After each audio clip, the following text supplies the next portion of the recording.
야고보서 4장 13절에서 17절.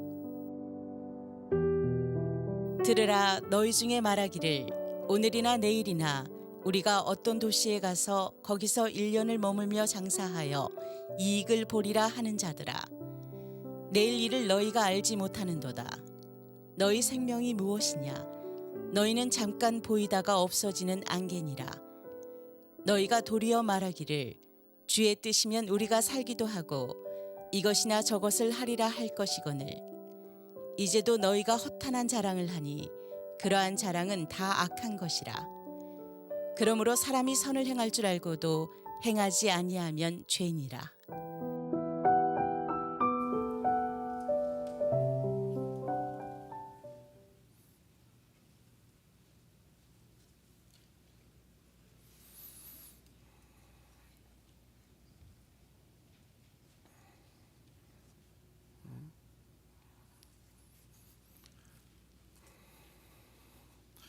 마이크 안 나올 거 봐 걱정하셨죠? 지금 단 20초였습니다. 20초 동안 제일 많이 들리는 소리가 주보 만지작거리는 소리가 가장 크게 들렸습니다. 20초 동안 무슨 일이 일어나고 있는지 예측 불허하니까 여러분들의 마음이 어떠셨습니까? 왠지 불안했죠. 이 불안한 이 느낌을 잘 기억해 보시길 바랍니다. 20초 동안 예측 불허한 상황이 오면 이렇게 불안한데, 이것이 1시간, 하루, 1년, 그리고 10년의 예측 불허한 상황이 있다면 여러분은 단지 이것을 불안하다라고 표현하는 것이 아니라 두렵다라고 표현을 하실 겁니다. 오늘 우리가 다루는 주제가 두려운 미래에 관한 그런 토픽으로 얘기를 하고 있습니다. 미래가 두려운 그 모든 느낌은 누구나가 가지고 있습니다. 여러분들 잠자려고 딱 누웠는데 미래에 대한 생각이 꼬리에 꼬리를 물면서 걱정이 생기면서 잠 못 이루는 밤 모두 경험하셨죠? 열심히 살다가도 문득 내 미래는 어떻게 되는 거지? 라는 생각이 잠겨갖고 머리가 하얘지는 경우가 있습니다. 방금 인터뷰한 최영 집사님도 전도 유명한 굉장히 젊은 분인데도 미래에 대한 두려움이 여전히 있다라고 그렇게 고백을 했습니다. 미래에 대한 그 두려움, 여러 가지 이유가 있지만 그 두려움은 한 가지로 요약할 수가 있습니다. 예측 불허하기 때문입니다. 이것을 좀 더 다른 표현으로, 좀 더 팬시한 표현으로 바꾸자면 불확실성 때문입니다. 미래가 두려운 이유는 불확실성 때문입니다. 미래를 만약에 예측할 수 있으면 전혀 불안해할 필요가 없습니다. 두려움이 있을 수가 없습니다. 만약 여러분의 미래에 좋은 일만 가득 차다고 예측할 수만 있다면 미래가 두려운 것이 아니라 그 미래가 빨리 왔으면 좋겠죠. 만약 여러분의 미래에 어떤 나쁜 일이 생길 거다라는 것을 정확하게 예측할 수만 있다면 그 나쁜 일은 그냥 피해가면 되기 때문에 두려울 것이 전혀 없습니다. 그래서 이 예측 불가한 불확실한 미래에 대해서 사람들이 뭐를 하냐면은 많은 정보를 가지고 게스를 합니다. 어떤 일이 일어날까? 미래에는 이런 사회가 열릴 것이야. 미래의 경제는 이럴 것이야. 내 인생은 이럴 것이야. 라고 많은 정보를 가지고 그렇게 예측을 하지만 그 예측이 맞나요? 틀리나요? 아무도 미래를 정확히 예측할 사람은 없습니다. 아무리 많은 정보를 가지고 있어도 정확한 미래는 아무도 알 수가 없습니다. 이걸 좀 종교적으로 풀어가는 사람이 있습니다. 많은 사람들이 불안한 미래를 마음에 품고 뭐를 하냐면 점을 봅니다.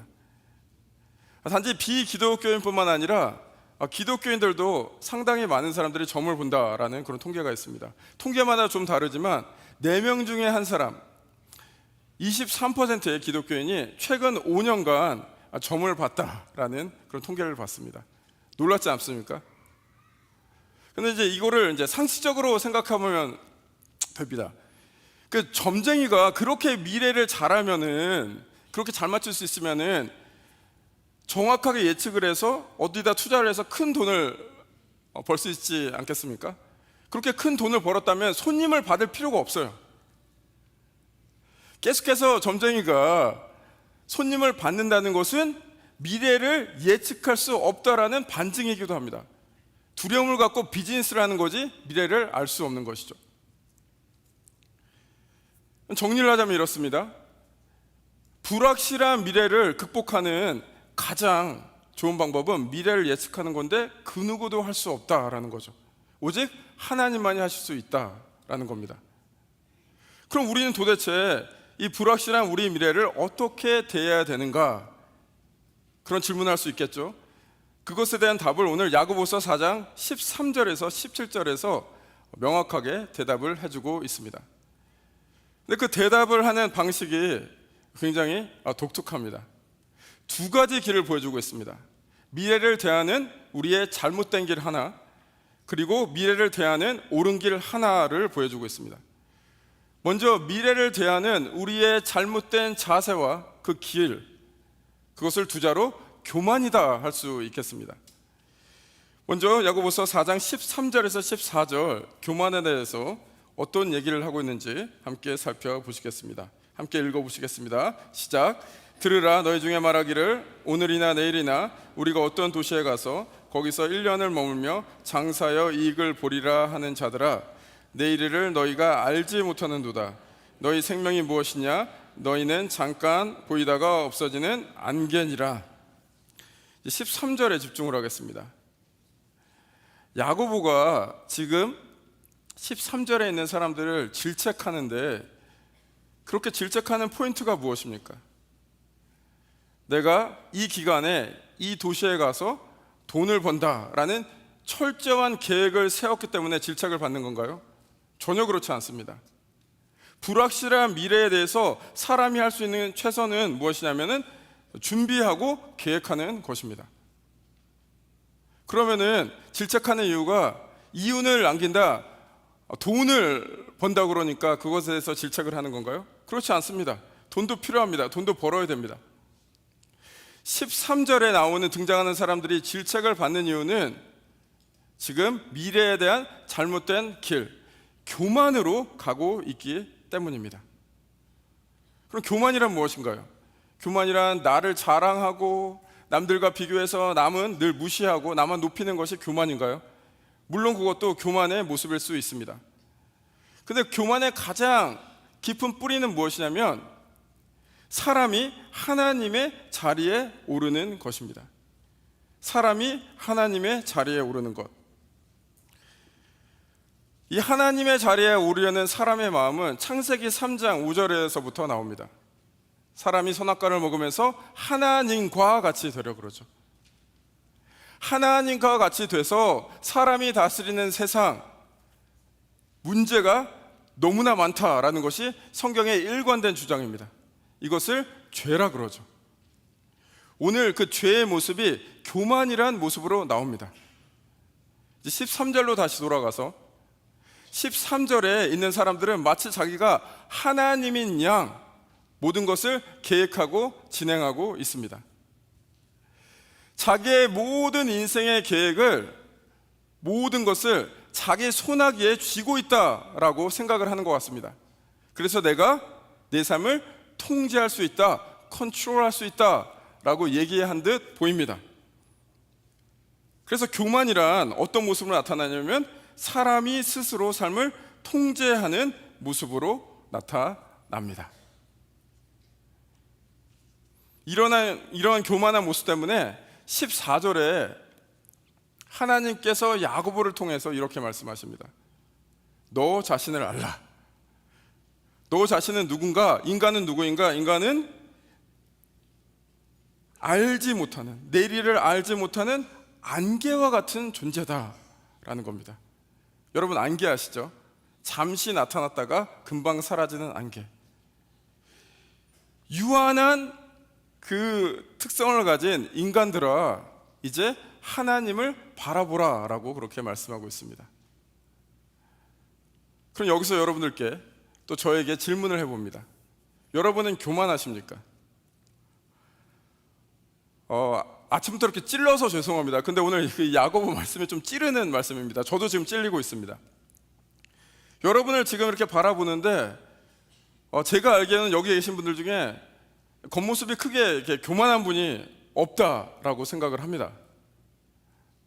그런데 성경에서 말하는 것은 우리 모두가 교만하다라고 말하면서 그 교만이 우리의 마음 깊숙한 곳에 담겨 있다라고 전하고 있습니다. 이것을 한번 생각해 보겠습니다. 여러분들의 인생의 괴로움은 어디서 옵니까? 여러 가지 요소가 있겠지만 내 마음대로 내 뜻대로 안 돼서 인생이 괴롭습니다. 여러분들 부부관계가 왜 안 좋습니까? 자식과의 관계가 왜 안 좋습니까? 교우 관계에서 왜 문제가 생깁니까? 일터에 가서 삶의 자리에서 다른 사람들과 왜 문제가 생기나요? 내 마음대로 내 뜻대로 안 돼서 문제가 생기죠. 지금 한번 생각해 보시기 바랍니다. 여러분 마음대로 내 남편이 움직여줍니다. 하루하루가 너무 신나지 않을 것 같습니까? 아멘? 예. 여러분 와이프가 여러분의 마음대로 모든 것을 해줍니다. 너무 하루하루가 신날 것 같지 않습니까? 여러분의 자식이, 여러분의 교우가, 여러분의 일터에서 그 코워커들이 여러분의 마음대로 움직일 수만 있다면 삶은 너무 행복할 것 같습니다. 그러나 여러분의 마음대로 되지가 않죠. 그래서 우리는 어떻게 합니까? 우리는 계속해서 괴로워합니다. 이것을 이제 미래와 연결해 보겠습니다. 미래와 교만이 결혼을 합니다. 그러면 자식이 4명이 낳는데 자식의 이름은 이렇습니다. 첫 번째 자식 시기, 두 번째 자식 질투, 세 번째 자식 자식이라 그러니까 너무 좀 말이 어투가 세네요. 자녀, 하나님에 대한 원망, 그리고 하나님과의 멀어짐이 네 번째 자녀입니다. 시기, 질투, 하나님에 대한 원망, 하나님과의 멀어짐. 교만한 마음으로 미래를 바라보면은 내가 세운 계획대로 모든 게 이루어져야 되는데 여러분들 인생 사시지 않았습니까? 내 맘대로 내 뜻대로 인생이 풀립니까? 절대로 그렇지 않습니다. 그럼 그 교만한 마음을 가지고 다른 사람의 인생을 바라보면 다른 사람의 인생은 다 잘 되는 것 같아요. 그리고 여러분들 마음에 어떠한 마음이 생깁니까? 시기와 질투가 불길 일어나듯 일어납니다. 그리고 여러분들의 그 마음을 가지고 하나님을 바라보면은 하나님에 대한 원망이 생깁니다. 하나님 내 인생 왜 그래요? 그러면서 하나님과 멀어집니다. 교만과 미래가 만나면 그러한 부작용이 있습니다. 그래서 우리는 미래에 대한 우리의 바른 태도, 바른 길로 가야 되는데 그 두 번째의 길은 무엇이냐면 겸손입니다. 그 겸손의 길이 야고보서 4장 15절에 나와 있습니다. 함께 읽어보시겠습니다. 시작. 너희가 도리어 말하기를 주의 뜻이면 우리가 살기도 하고 이것이나 저것을 하리라 할 것이거늘. 겸손하다는 것은 교만과 다르게 하나님의 자리를 차지하지 않고 사람의 자리를 지킨다는 겁니다. 교만하다는 것은 지금 15절의 고백처럼 주의 뜻이면 주님께서 쳐준 그 바운드리 안에서, 그 선 안에서 머물겠다라는 겁니다. 그 뜻은 무엇이냐면 나의 한계를 인정하겠다는 것입니다. 그 한계를 가지고 주가 이끄시는 만큼만 살겠다는 것입니다. 그것이 겸손이 되겠습니다. 겸손이란 하나님이 우리의 삶을 다스리는 것, 하나님의 주권을 인정하는 것이 겸손의 자세입니다. 여러분들 이 겸손에 대해서 모두 이제 머리로는 다 이해하시고 동의가 되실 겁니다. 근데 삶에서 이게 동의가 되는 데는 시간이 상당히 걸립니다. 쉽지가 않습니다. 그래서 여러분들이 겸손해야 된다라는 것을 당연히 알겠지만 이 겸손한 삶, 하나님이 이끄시는 삶, 한계를 인정하는 삶, 왠지 그 인생이 재미가 없어 보입니다. 그렇지 않습니까? 내 맘대로 내 뜻대로 살아야지 뭔가 신날 것 같고 재밌을 것 같은데 이 겸손의 삶은 별로인 것 같습니다. 근데 여러분 곰곰이 생각해 보면 그렇지 않습니다. 하나님께서 주시는 지혜가 무엇이냐면은 삶은 한계가 있기 때문에 더욱더 소중하고 아름답습니다. 우리가 삶의 한계를 정확하게 알면은 삶은 더욱더 풍성해집니다. 삶에 대한 자세가 더욱더 힘차집니다. Life is so precious because we have limited time. We have so much limitation in our lives. That's why life is so beautiful. 저는 이 지혜를 얻기까지 참 오랜 시간이 걸렸습니다. 특별히 이 지혜를 얻기까지 어떠한 사건을 겪었는데, 제가 한때 새벽 5시에서 밤 11시까지 사역을 하던 그런 기간이 있었습니다. 그게 이제 원타임으로 한 것이 아니라 상당히 오랜 기간 동안요.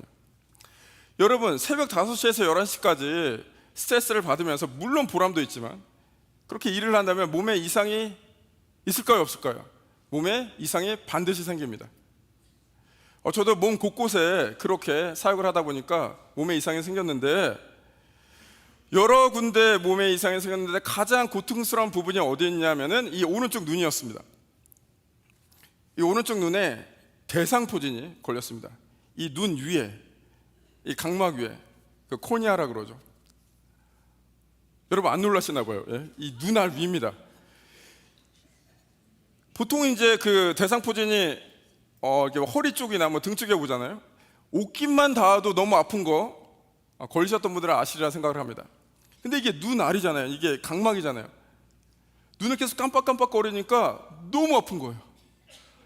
그래서 이제 잠을 좀 자면 괜찮을까 했는데 저는 몰랐습니다. 그때까지. 사람이 잘 때 그 눈알이 움직이는 거 아셨어요? 잘 때도 아픈 거예요. 눈을 떠도 아프고 감아도 아프고 24/7 아프니까 너무 괴로운 거예요. 또 밤마다 어떤 일이 일어나냐면 원일 모를 머리부터 발끝까지 온몸에 두드러기가 나는 겁니다. 밤마다 얼음을 온몸에 대고 있는 것이 일이 됐습니다. 그래서 제가 의사도 찾아가고 기도도 하고 했는데 차도가 없는 겁니다. 그러던 중에 제가 그 당시에 굉장히 신뢰했던 크리스찬 한의사 한 분이 계셨는데 저를 바라보시더니, 목사님 그냥 다 놓고 떠나십시오. 그거밖에 방법이 없는 것 같습니다. 이러다가 죽겠습니다 라고 얘기를 하셔갖고 제가 심각하게 그 조언을 듣고 기도하고 고민한 끝에 모든 것을 다 내려놓고 세이빙 다 털어갖고 유럽을 갔습니다. 유럽을 가서 뭐 그때 넉넉하지 않았으니까 뭐 화려한 여행을 했겠습니까? 유럽 여행 가니까 여러 가지 에피소드가 많고 우당탕탕했습니다. 그러나 유럽에 살라고 간 것이 아니라 잠시 지나가는 나그네였기 때문에 모든 한순간 한순간이 소중했습니다. 그 여러 가지 그 순간 중에 가장 좋았던 순간, 제가 그 아이스크림을 좋아하거든요. 그 아이스크림 중에 그 젤라또를 굉장히 좋아합니다. 젤라로 아시죠? 그 이탈리아 어느 골목에서 이름 없는 가게에서 산 젤라또, 이렇게 거기는 진짜 이렇게 손을 이렇게 하면서 주더라고요. 젤라또를 먹었는데 맛이 기가 막힌 거예요. 지금 생각해 보면은 그렇게 좋은 젤라또도 아닌 것 같아요. 지금 한 20분, 15분 운전하고 가면은 더 맛있는 젤라또 먹을 수 있을 것 같아요. 그렇지만 이탈리아에서 먹는 once in a lifetime, 일생일대 한 번의 젤라또였기 때문에 그것이 너무나 소중하고 맛있었습니다. 그리고 제가 겪었던 그 고통이 계속 지속되지 않았기 때문에, 그 나의 고통조차도 그 리미테이션이 있었기 때문에, 그 제한된 시간이 있었기 때문에 그것이 저에게는 소중한 추억이 되었습니다. 그것이 겸손입니다. 안개와 같은 우리의 인생, 하나님께서 너희들은 안개와 같으니까 너 인생은 아무것도 아니야 라고 말씀하신 것이 아니라, 안개와 같으니까 한계를 가지고 이제 하나님이 이끄신 대로 가라, 그것이 가장 가치 있는 삶이다 라고 말씀하고 있습니다. 오늘 야고보서에서 16절 17절 마지막을 정리하면서 겸손과 그리고 교만에 대해서 이렇게 정리하면서 얘기하고 있습니다. 마지막으로 함께 읽어보시겠습니다. 시작. 이제도 너희가 허탄한 자랑을 하니 그러한 자랑은 다 악한 것이라. 그러므로 사람이 선을 행할 줄 알고도 행하지 아니하면 죄니라. 허탄한 자랑이다 라고 했습니다. 허탄한 자랑은 무엇입니까? 계속해서 얘기했던 교만입니다. 내가 내 삶을 통제할 수 있고 컨트롤할 수 있다라는 것, 그것이 악이다라고 다시 한번 못을 땅땅 박습니다. 이제 악을 얘기했으니 선을 얘기해야 되지 않습니까? 그럼 선이 무엇입니까? 선이란 겸손입니다.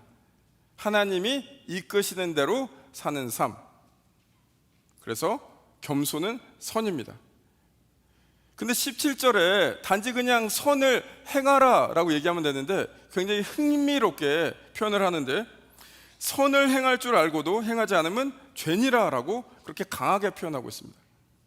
그러니까 선이라는 것은 단지 악을 행하지 않는 것, 착하게 사는 것을 선이라고 얘기하지 않고 이것을 적극적으로 행하라 라고 얘기를 하고 있습니다. 그래서 정리를 하자면 겸손이란 선을 적극적으로 행하는 것. 겸손이란 나 아무것도 못해요 이러고 가만히 있는 것이 아니라 적극적으로 선을 행해야 됩니다.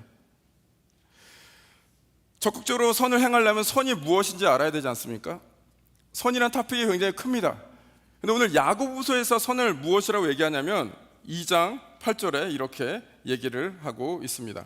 함께 읽어보시겠습니다. 시작. 너희가 만일 성경에 기록된 대로 네 이웃을 사랑하기를 내 몸과 같이 하라 하신 최고의 법을 지키면 잘하는 것이거니와. 선이란 이웃사랑입니다. 지난주는 이웃사랑을 뭐라고 들었나요? 내가 가지고 있는 시간과 물질을 남들과 쉐어하는 것, 공유하는 것이 이웃사랑이라고 말씀을 드렸습니다. 오늘 불확실한 미래에 대한 두려움을 얘기할 때 이웃사랑이란 무엇이냐면은 나 혼자 불확실한 미래에 그냥 말씀 묵상하고 열심히 하나님 섬기면서 극복하는 것이 아니라 함께 극복하는 것, 두려움에 빠진 다른 사람에게 손 내미는 것, 그것을 행하라 라고 지금 말씀하고 있습니다. 이번 그 토픽을 준비하면서, 주제를 준비하면서 제가 기도 제목이 있었습니다. 하나님께, 하나님, 제가 이 불확실한 미래에 대한 두려움에 대해서 설교를 해야 되는데 제 삶도 굉장히 불확실하고 두렵습니다. 근데 설교자로서 먼저 하나님께서 불확실한 나의 미래에 대해서 해결할 수 있는 어떤 클루, 응답을 주세요라고 기도했더니 하나님께서 응답을 해주셨을까요? 안 해주셨을까요? 해주셨어요. 해주셨는데 조금 독특한 방법으로, 제가 예상치 못한 방법으로 하나님께서 응답을 해주셨어요. 저는 하나님께서 왠지 이렇게 신비한 방법으로, 불확실한 미래니까 눈앞에 그냥 청사진이 확 그냥 펼쳐지면서 뭔가 비전을 받을 줄 알았는데 예상치 못하는 방법. 어떤 방법이었냐면은 어떠한 한 어르신 성도님이 건네준 손편지를 통해서 불확실한 미래에 대한 응답을 받았습니다. 그분이 갑자기 저한테 이 편지를 건네주시는 거예요. 전혀 예상치 못했습니다. 그 편지를 가지고 있다가 제가 그날 늦게까지 신방을 하고 집에 가서 이제 홀로 읽어봤습니다. 편지의 내용 길고 자세히 말씀드릴 수는 없지만 이런 내용입니다. 목사님의 그 아픔과 고통에 함께 미약하나마 기도로 동참하고 있습니다. 힘내십시오. 하나님이 함께 하십니다. 주님 안에서 소망을 가지십시오.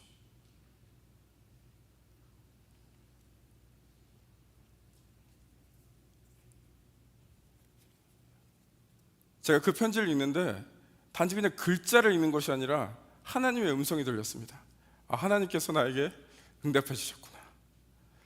그래서 오늘 이 말씀을 준비하면서 여러분들에게 손편지 쓴다는 심정으로 이 말씀 준비했습니다.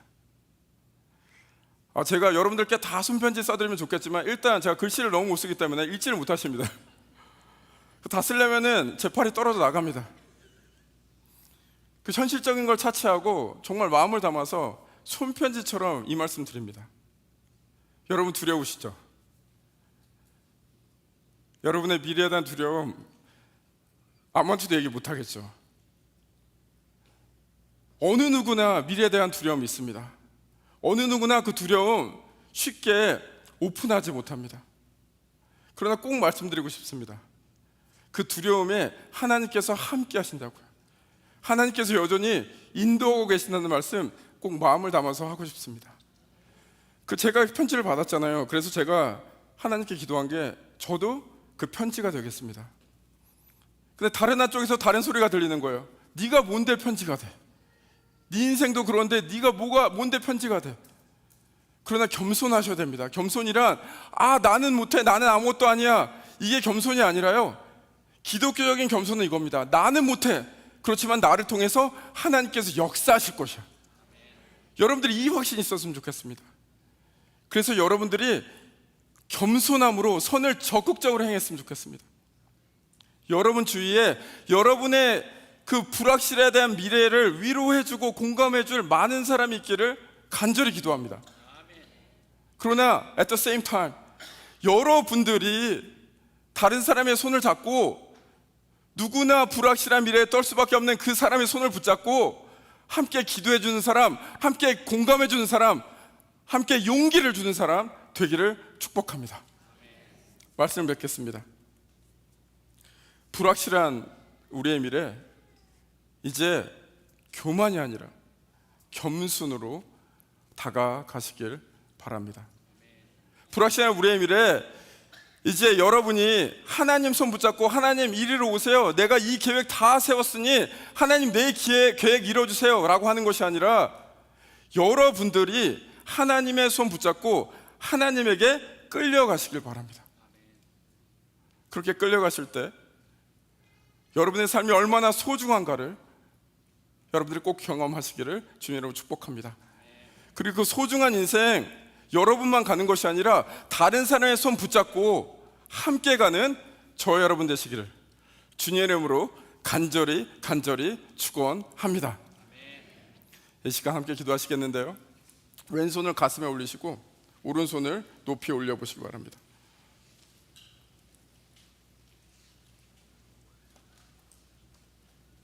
함께 기도하시겠습니다.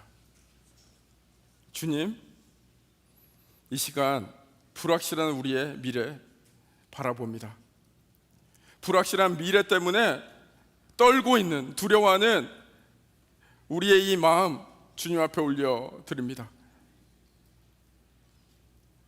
이 두려운 마음 붙잡고 그냥 두려움에 매몰되는 것이 아니라 우리가 오른손을 뻗쳤습니다. 이제 이 오른손 뻗쳐 하나님의 강한 그 오른손 붙잡습니다. 우리를 이끌어 주옵소서. 우리를 이끄시는 그 삶이 결코 헛되고 미적미적거리고 비루한 삶이 아니라 얼마나 소중한 삶인 것을 깨닫게 하여 주시옵소서. 주님께 이끌심을 받고 그렇게 살아갈 때 혼자 가는 것이 아니라 다른 사람의 손도 붙잡겠습니다. 우리에게 주님의 은혜 더욱더 부어 주옵소서. 사랑 더욱더 부어 주옵소서. 우리가 그리스도의 편지가 되게 하여 주옵소서. 그렇게 하실 주님을 찬양합니다. 그렇게 하실 주님을 바라봅니다. 주님 감사합니다. 예수 그리스도의 능력의 이름으로 기도드립니다. 아멘.